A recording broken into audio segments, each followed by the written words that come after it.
Okay,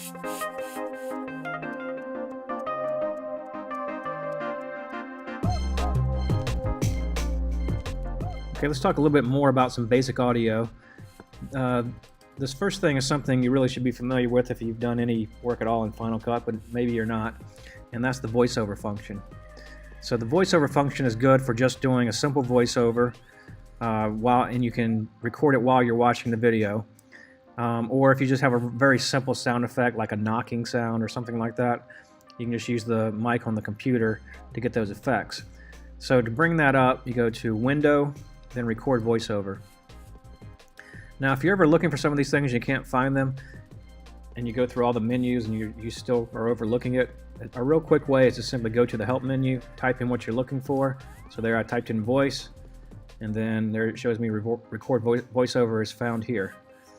And so that works on any Mac program.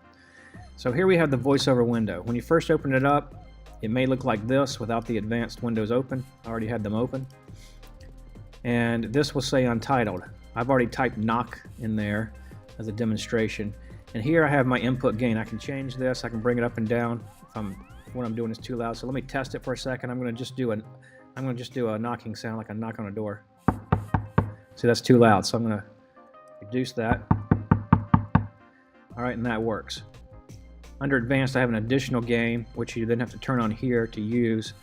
I'm going to leave that off because this is really our input setting, and that is additional gain, which adds additional noise as well.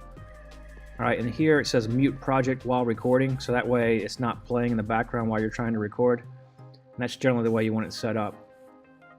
And so we're going to call this knock, and I want it to knock when it gets to right here. As soon as it cuts, I want to have a knocking sound.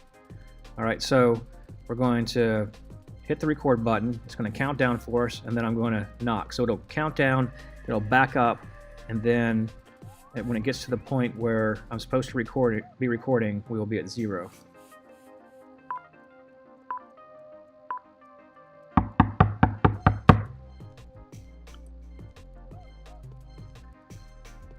And there you can see it is in the timeline now. And we can play it back if we want, so I'm going to solo that so we don't hear what's on the other track. So click my solo button. And there it is, and it's about the right level, right around -12, slightly higher. All right, so that'll work. So that's the voiceover function. All right, now when I was recording that, I had this set to use my microphone from my computer, and it is defaulted so that it will put mono sound on the left and right track. So you can't truly have stereo sound if you only have one microphone, but you can have mono sound on both tracks. But let's say I want it on just one track. All right, so if I click right here, and I'm in my inspector, I can see my track over here. All right, so if I change this now to left, this will now only be on the left track. So you watch the meter right here. All right, so we saw that that was just on the left track.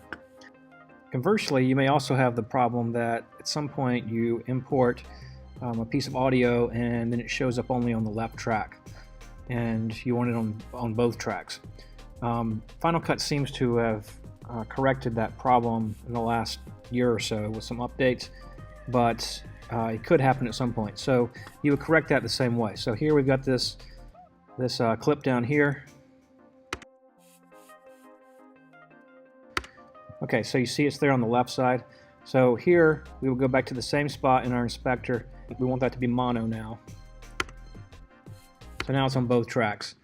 Another thing to do is to make sure when you're using your Tascam that you go into the menu, then go to Input Settings, then go to Mic Input, and select mono as opposed to stereo.